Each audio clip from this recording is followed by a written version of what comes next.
कैसे मैंने as a student around 80,000 रुपये कमाए। ये बात है क्लास टेंथ की, जब मेरी क्लास टेंथ स्टार्ट हो रही थी, तो जो कि काफ़ी लेट स्टार्ट हो रही थी बिकॉज ऑफ कोविड। जनरली जो क्लास टेंथ की क्लासेज है वो मई जून में स्टार्ट हो जाती है, बट हमारी जो क्लासेस थी वो काफ़ी लेट स्टार्ट हुई थी क्योंकि उस टाइम कोविड आ गया था। तो जब क्लास टेंथ स्टार्ट हो रही थी तो उससे 15-20 दिन पहले ही मैंने एक यूट्यूब चैनल बनाया था, जो कि एक एक्चुअली शॉर्ट्स चैनल था जिस पर मैं शॉर्ट्स डालता था। ठीक है, तो वो मैंने 15-20 दिन पहले ही बना लिया था। एंड क्योंकि 15-20 दिन पहले मैंने बना लिया था तो उस पर मेरे पास टाइम था वीडियोस बनाने का, तो मैं डेली की दो वीडियोस में उस पर डालता था। डेली की दो शॉर्ट्स थी वो मैं उस पर डाला करता था। फिर जब क्लास टेंथ मेरी स्टार्ट हुई तो थोड़ी मैंने क्वांटिटी कम की और डेली की एक वीडियोस डालना स्टार्ट किया मैंने फिर उस चैनल पर, क्योंकि टाइम कम मिलता था बिकॉज ऑफ क्लास टेंथ है, तो भाई पढ़ना भी है क्लास टेंथ में। तो ये था। फिर उसके बाद मैं ऐसे करके मैं वीडियोस डालता रहा अराउंड 6-7 महीने तक। कोई रिस्पॉन्स नहीं दिखा। एंड बात करें कि चैनल मोनेटाइज करने की, तो जो यूट्यूब पर चैनल मोनेटाइज करने की पॉलिसी है वो ये है कि आपके चैनल पर 1,000 सब्सक्राइबर्स होने चाहिए और 4,000 घंटे का वॉच टाइम होना चाहिए।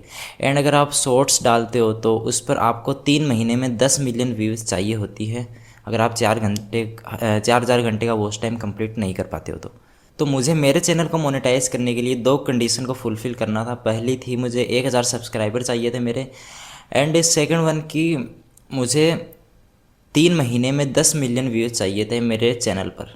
3 महीने में 10 मिलियन। एंड भाई ये बहुत ज़्यादा टफ टास्क था, क्योंकि अराउंड मेरे 5 मिलियन 4 मिलियन ऐसे चल रहे थे, क्योंकि उस टाइम क्या हुआ कि मेरी एक वीडियो वायरल हो गई थी, तो उसकी वजह से मेरे पीछे की 2-3 वीडियोज़ है वो भी वायरल चली गई। एंड उसकी वजह से अराउंड 4-5 मिलियन तक मैं पहुंच गया, लेकिन 10 मिलियन तक नहीं पहुंच पाया था। लेकिन फिर जैसे जैसे मैं वीडियोस डाल रहा था तो बाकी की जो मैं डाल रहा था ना, पीछे वाली वीडियोस तो वायरल हो ही रही थी, जो मैं आगे की वीडियोस अपलोड कर रहा था वो भी वायरल जा रही थी। तो जिसकी वजह से क्या हुआ कि एक वीडियो थी जो मेरी अराउंड 23 मिलियन गई थी व्यूज़ में, तो उसकी वजह से क्या हुआ कि जो मेरा वॉच टाइम था वो कंप्लीट हो गया था। सॉरी, वॉच टाइम नहीं, जो 10 मिलियन व्यूज़ थे वो मेरे कंप्लीट हो गए थे अराउंड 1.5 महीने के अंदर ही हो गए थे। उसके 1 महीने बाद जो मेरी फ़र्स्ट इनकम आई थी उसके 1 महीने बाद, एंड जो मेरी फ़र्स्ट इनकम थी वो अराउंड 8,500 से 9,000 के बीच में थी, है ना, 8,500 9,000 इतनी थी। सो वो भाई बहुत ही प्राउड मोमेंट था मेरे लिए, मेरे खुद के लिए। मतलब मैं खुद पे प्राउड करता हूँ भाई कि as a class tenth student I earn, वो मेरी पहली इनकम थी। बहुत खुश था भाई, ऑफ कोर्स होऊंगा ही।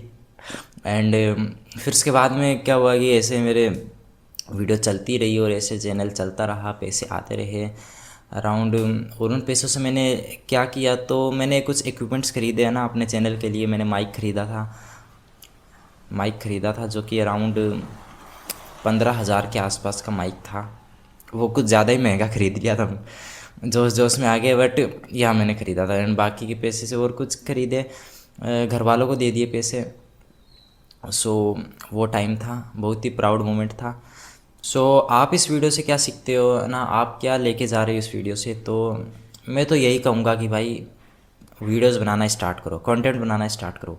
अब चैनल पर वीडियोस बनाने का मोटिव ये भी हो सकता है कि पैसा है, जो कि होना भी चाहिए ऑफ कोर्स, बट सिर्फ पैसा नहीं होना चाहिए। आपको ये देखना है कि अगर आप वीडियोस बना रहे हो, अगर आपका चैनल मोनेटाइज नहीं भी होता है, आप कामयाब नहीं भी होते हो, तो आप देखो कि आपकी काफ़ी सारी चीज़ें हैं जो कि इम्प्रूव हो जाएंगी, है ना। आपको कैमरा के सामने बात करना आ जाएगा, कैमरा के सामने अच्छे से बात कर लोगे आप, और आपकी प्रोनंसिएशन सही हो जाएगी, और राइटिंग आप सीख जाओगे, स्क्रिप्ट राइटिंग सीख जाओगे, एडिटिंग सीखोगे, बहुत सारी चीज़ें आप सीख जाओगे।